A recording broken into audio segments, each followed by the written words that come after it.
नमस्कार दोस्तों, मैं हूं श्रीकांत श्रीवास्तव। आप सभी का स्वागत है मेरे चैनल श्री टेक इंडिया में। फिर हम हाजिर हैं एक नई वीडियो के साथ, एक नई जानकारी के साथ। वीडियो में हम किसानों से संबंधित योजनाओं के बारे में जानकारी देंगे कि किसानों के लिए कितनी योजनाएं सरकार के द्वारा लागू की गई हैं। तो अगर आप किसान भाई हैं तो आप इस वीडियो को ज़रूर देखिएगा, क्योंकि आपकी यह वीडियो बहुत काम की हो सकती है। हो सकता है कि इनमें से काफ़ी योजनाओं के बारे में आपको जानकारी ना हो, तो इन योजनाओं के बारे में जानकारी लेकर के आप उनका आसानी से लाभ उठा सकते हैं। वीडियो की हम शुरुआत करें उससे पहले एक छोटी सी रिक्वेस्ट करेंगे कि अगर आपने अभी तक चैनल को सब्सक्राइब नहीं किया तो चैनल को सब्सक्राइब करके बेल आइकन को प्रेस कर दीजिएगा। वीडियो आपको अच्छा लगे तो वीडियो को लाइक करना ना भूलिएगा। तो चलिए शुरुआत करते हैं आज की वीडियो की। दोस्तों, प्रधानमंत्री किसान सम्मान निधि के बारे में तो आप लोग जानते ही होंगे, क्योंकि काफ़ी किसानों को प्रधानमंत्री किसान सम्मान निधि का लाभ मिल रहा है। इस योजना की शुरुआत 2018 में की गई थी। इस स्कीम के तहत 6,000 रुपये सालाना किसानों को दिए जाते हैं। हर 4 माह में 2,000 की किस्त के रूप में किसानों को 6,000 रुपये साल के दिए जाते हैं। दूसरी योजना की हम बात करें तो वह है प्रधानमंत्री फसल बीमा योजना। ये महत्वपूर्ण योजना प्रधानमंत्री नरेंद्र मोदी के द्वारा 18 फरवरी 2016 से शुरू की गई थी। अक्सर किसानों की तैयार फसलें आंधी, ओलावृष्टि और तेज बारिश जैसी प्राकृतिक आपदाओं से नष्ट हो जाती है। ऐसे में किसानों के सामने अपना जीवन निर्वाह करने की बड़ी समस्या उत्पन्न हो जाती है, जिसके कारण किसान आत्महत्या भी कर लेते हैं। सरकार की समस्याओं को देखते हुए प्रधानमंत्री फसल बीमा योजना की शुरुआत की गई है। बुआई के पहले से फसल की कटाई के बाद तक बीमा सुरक्षा मिलती है। अगली योजना की बात कर लेते हैं, किसान क्रेडिट कार्ड योजना। किसान क्रेडिट कार्ड की शुरुआत भारत सरकार के द्वारा 1998 में की गई थी। किसानों को इस कार्ड की सहायता से पर्याप्त ऋण बहुत ही आसानी से मिल जाता है, जिससे किसान कृषि से संबंधित खाद, बीज, कीटनाशक आदि सामग्री खरीद सकते हैं। सबसे खास बात यह है कि इस कार्ड के माध्यम से 5 वर्षों में 3 लाख तक का लोन ले सकते हैं।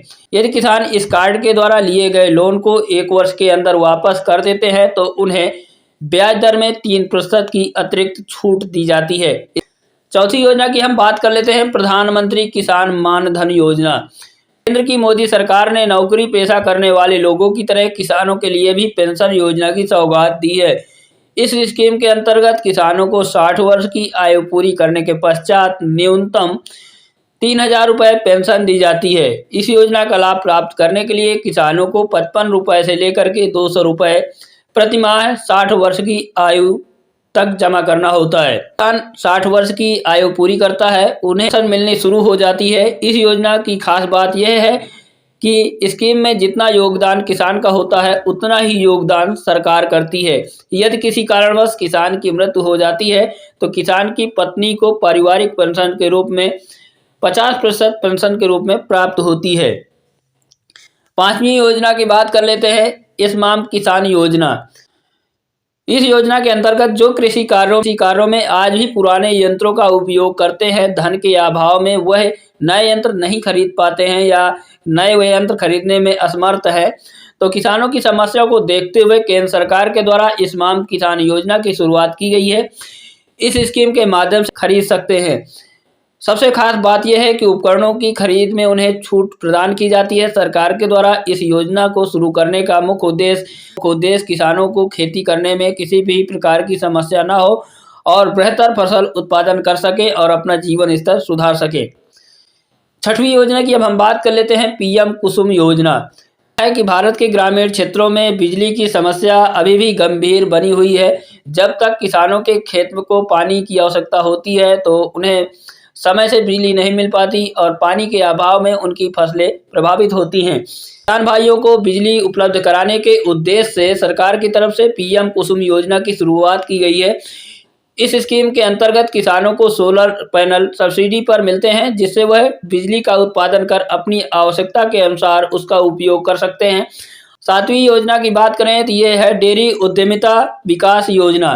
किसानों की आय को बढ़ाने और उनके जीवन स्तर को सुधारने के उद्देश्य से डेयरी उद्यमिता विकास योजना का संचालन केंद्र सरकार के द्वारा किया जा रहा है। देश में लगभग किसान पशुपालन अवश्य करते हैं। सरकार का मानना है कि यदि बड़े पैमाने में किया जाए तो अच्छी मात्रा में दुग्ध उत्पादन किया जा सकता है और किसान भाई अपनी आय बढ़ा सकते हैं। इस योजना का लाभ लेकर के किसान पशुपालक नई डेयरी की स्थापना कर सकते हैं। यदि वह पहले से डेयरी चला रहे हैं तो उसे आगे बढ़ा सकते हैं। इस योजना के माध्यम से किसान को अनुदान दिए जाने का प्रावधान है। इसके साथ ही किसान भाई प्रशिक्षण भी ले सकते हैं। 8वीं योजना की हम बात करेंगे, वह है पशुधन बीमा योजना। इस योजना की शुरुआत मुख्य रूप से 2 उद्देश्यों से की गई है। किसानों या पशुपालकों को पशु की अचानक मृत्यु हो जाने पर उन्हें आर्थिक नुकसान काफ़ी हो जाता है। इस प्रकार की क्षतिपूर्ति के लिए केंद्र सरकार के द्वारा पशुधन बीमा योजना चलाई जा रही है। दुधारू मवेशियों और भैंसों का बीमा उनके अधिकतम वर्तमान बाजार मूल्य पर किया जाता है। बीमा का प्रीमियम 50% अनुदानित होता है और अनुदान की पूरी लागत केंद्र सरकार वहन करती है। 9वीं योजना की बात कर लेते हैं। 9वीं योजना है मृदा स्वास्थ्य कार्ड। किसानों के द्वारा अपने खेतों में उत्पादन बढ़ाने के लिए असंतुलित उर्वरक का उपयोग किया जा रहा है, जिसके कारण मिट्टी की उत्पादकता निरंतर कम होती जा रही है। इसके साथ ही फसलों में विभिन्न प्रकार के नए रोग भी लग रहे हैं। खेत की उत्पादकता बढ़ाने की जगह निरंतर कम हो रही है, जबकि दूसरी तरफ अधिक उर्वरक तथा रोग के लिए कीटनाशक उपयोग करने से कृषि खर्च भी बढ़ रहा है। इस प्रकार की समस्याओं से निपटने के लिए केंद्र सरकार के द्वारा मृदा स्वास्थ्य कार्ड योजना संचालित की गई है, जिसमें किसानों की मिट्टी की जांच वह निःशुल्क करा सकते हैं। खेत की मिट्टी की जांच के दौरान यह ज्ञात होता है कि किसान के खेत में किस चीज़ की कमी है और उसे कैसे पूरा किया जा सकता है। 10वीं योजना है राष्ट्रीय सुरक्षा मिशन योजना। केंद्र सरकार ने कृषि को बढ़ावा देने के लिए राष्ट्रीय खाद्य सुरक्षा मिशन योजना की शुरुआत की है। इस योजना का मुख्य उद्देश्य गेहूं, चावल, दलहन उत्पादकता में वृद्धि करना है, ताकि देश में खाद्य सुरक्षा की स्थिति को सुनिश्चित किया जा सके।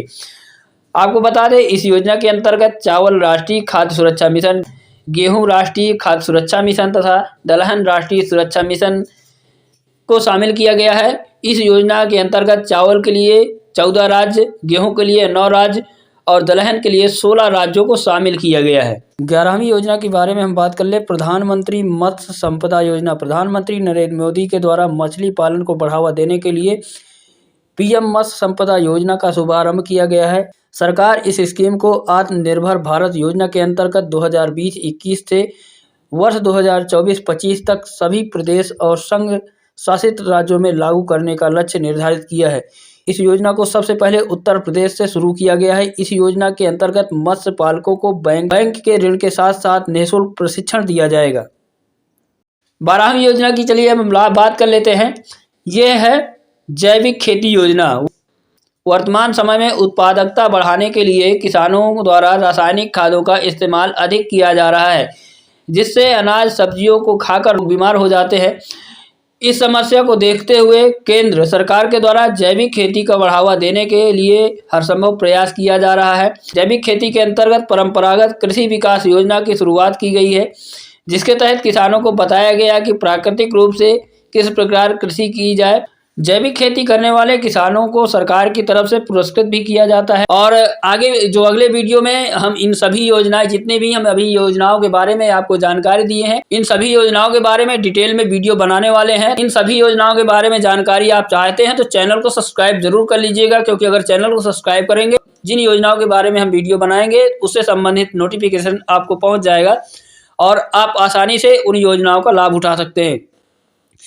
दोस्तों, आशा करते हैं कि आज का वीडियो आपको अच्छा लगा होगा। वीडियो आपको अच्छा लगा हो तो वीडियो को लाइक कर दीजिएगा। चैनल में पहली बार आए हैं तो चैनल को सब्सक्राइब करके बेल आइकन को प्रेस कर दीजिएगा। तो चलिए फिर मिलते हैं किसी अगले वीडियो में, तब तक के लिए नमस्कार। जय हिंद, जय भारत।